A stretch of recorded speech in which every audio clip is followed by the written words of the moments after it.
Hi everyone, I'm Hetty McKinnon and today we're going to be cooking spinach, tofu and ginger dumplings. This is 300 grams of plain flour and then we're just going to slowly trickle in the just boiled water.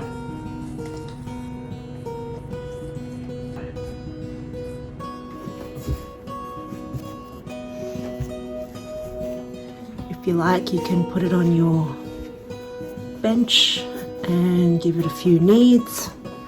Okay, so that's probably done. Let's put that back in the bowl. Put the cover on. And we'll let that sit for about half an hour while we work on the filling. Okay, so the spinach has been blanched for about 1 to 2 minutes. Now we're just going to chop this up, just roughly. Now we've got the tofu. So this is about a 5 centimeter piece of ginger and this is about 2 cloves of garlic. We have here 3 teaspoons of sesame oil, about 2 teaspoons of soy sauce or tamari,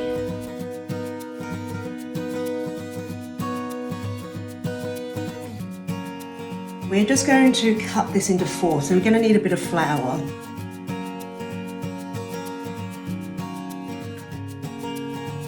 And this one we're going to just shape into a log.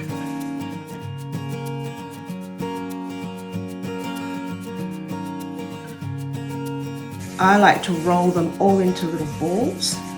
The general idea is you want the outer rim to be thinner than the middle, because the middle is what's going to hold your dumpling filling and the edges will be where you pleat. So now we're ready to start filling our dumplings. 2 teaspoons is enough to start with. There are many ways to fold and pleat your dumplings. This is the easiest way.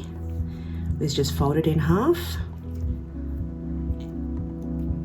and press the edges together, making sure you get rid of any air inside.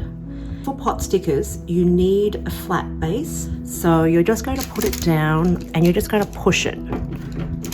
I call this like a little seat. So this is an easy way to start pleating. Press it in the center and then we're going to work on either side. You pleat one, press it down, another one, press it down, you pleat a third one, and if you can, get a 4th pleat in, and then we're going to work on the other side.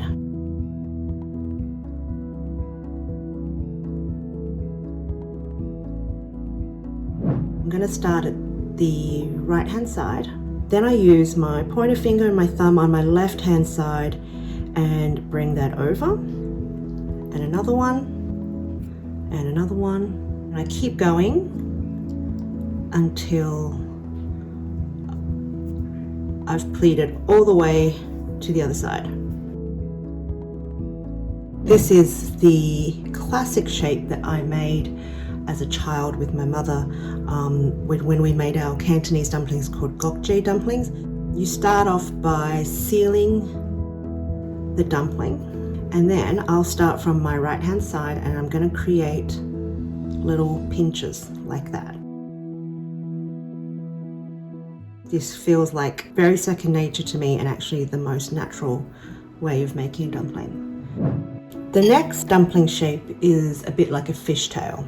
We're going to start on this end and we're going to pinch it. And then on the back side, I'm going to do another pinch.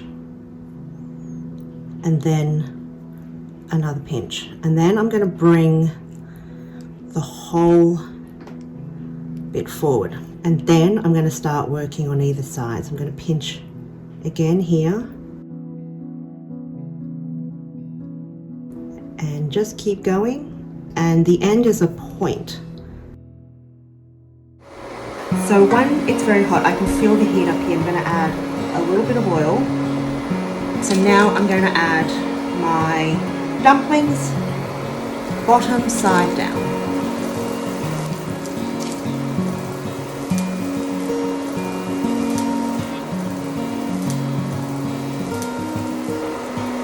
So when you're happy with the way they look at the bottom, you take your one quarter cup of water, pour it straight in. Feel it? You can let it cook for just, 30 more seconds, just to let the rest of the water evaporate. But you see how plump these are?